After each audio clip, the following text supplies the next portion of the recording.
नमस्कार दोस्तों, तो क्या हाल है। मेरा नाम है विकास। तो आज हम क्लास 10th हिंदी का सबसे मोस्ट इंपॉर्टेंट क्वेश्चन क्लियर करने वाले हैं। 2022 बोर्ड एग्जाम में 100% आएगा। वो है उपमा अलंकार, रूपक अलंकार एवं उत्प्रेक्षा अलंकार की परिभाषा एवं उदाहरण। हर साल बोर्ड एग्जाम में प्रश्न पूछा जाता है। तो चलिए दोस्तों, वीडियो को शुरू करते हैं। तो देखिए, सबसे पहले यहाँ पर है उपमा अलंकार। ठीक है, इसकी परिभाषा क्या है।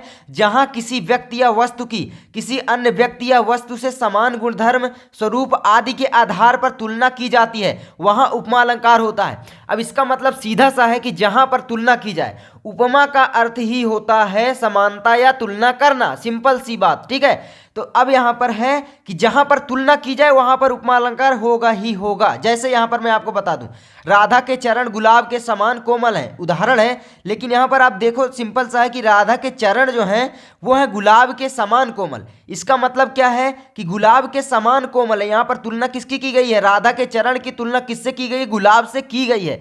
जैसे कि आप अगर तुलना करने लग जाओ कि भाई ये जो अब मेरा ये पेन है एल्कॉस बेटर का, इसकी तुलना दूसरे पेन से करने लगो कि एल्कॉस बेटर का पेन लक्जर के पेन के जैसा है या लिंक के पेन के जैसा है, इस कॉपी की तुलना आप दूसरे कॉपी से करने लग जाओ। ठीक है, किसी भी चीज की तुलना करते हो, समानता बताते हो, तो वहां पर उपमा अलंकार होता ही है। सिंपल सी बात। जैसे मैं वीडियो बनाता हूं तो मेरी तुलना आप दूसरे वीडियो बनाने वाले से करता हो कि वो ऐसे पढ़ाते हैं, वो उनके जैसे पढ़ाते हैं। आप बोलते भी होंगे, स्कूल में ये सब प्रयोग करते होंगे। ठीक है, तो ये यहां पर होता है उपमा अलंकार। अब यहां पर देखो, इससे रिलेटेड कुछ शब्द हैं, उनको आपको क्लियर करना बहुत ही जरूरी है।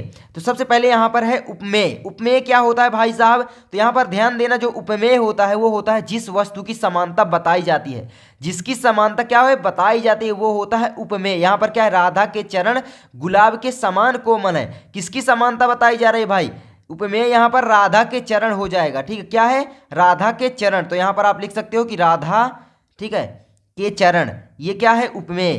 ठीक है, अब यहां पर देखो क्या है, तो अब आप यहां पर देख सकते हो कि उपमान क्या है, जिस वस्तु से समानता की जाती है। अब यहां पर राधा के चरण की समानता किससे की गई है भाई, गुलाब से की गई है, या व्यक्ति से भी की जाए तो आप सिंपल सा ध्यान रखना। ठीक है, तो यहां पर आपका उपमान क्या हो जाएगा, गुलाब हो जाएगा। क्या हो जाएगा, गुलाब हो जाएगा। कंफ्यूज मत होना। ठीक है, उसके बाद आता है वाचक शब्द, यानी समानता अथवा पहचान कराने वाला जो शब्द होता है वही होता है वाचक शब्द। तो यहां पर देखो, समान बोला गया है, इसका मतलब क्या है कि जो समान शब्द है वही वाचक शब्द है यहां पर। तो ये हो जाएगा यहां पर समान। ठीक है, अब उसके बाद आता है हमारा कि साधारण धर्म क्या है। तो साधारण धर्म जो गुण उपमान और उपमेय में समान रूप से रहता है, यानी आपके जो उपमान है, यानी जिस वस्तु की आप तुलना कर रहे हो या समानता बता रहे हो दूसरे वस्तु से, दोनों में वो गुण मौजूद होना चाहिए। चाहे वो समान हो, चाहे वो बेकार हो, चाहे वो बहुत अच्छा हो, ऐसे कुछ बोलो, है ना।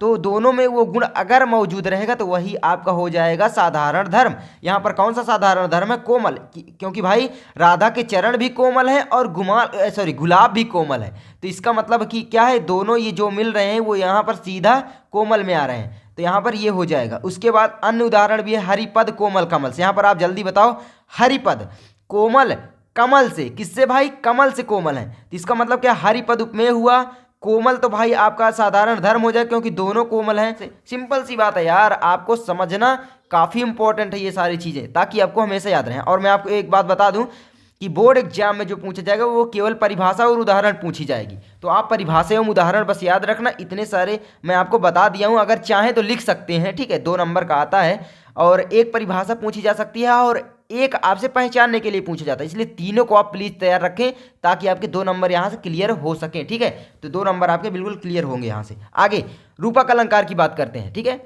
तो रूपक अलंकार आप देख सकते हैं क्या है, जहां उपमेय में उपमान का भेद रहित यानी अभेद आरोप किया जाता है, अर्थात उपमेय और उपमान में अभिन्नता प्रकट की जाती है, वहां रूपक अलंकार होता है। इसका मतलब क्या है, देखो सिंपल सी बात है कि जहां पर अभेद किया जाए।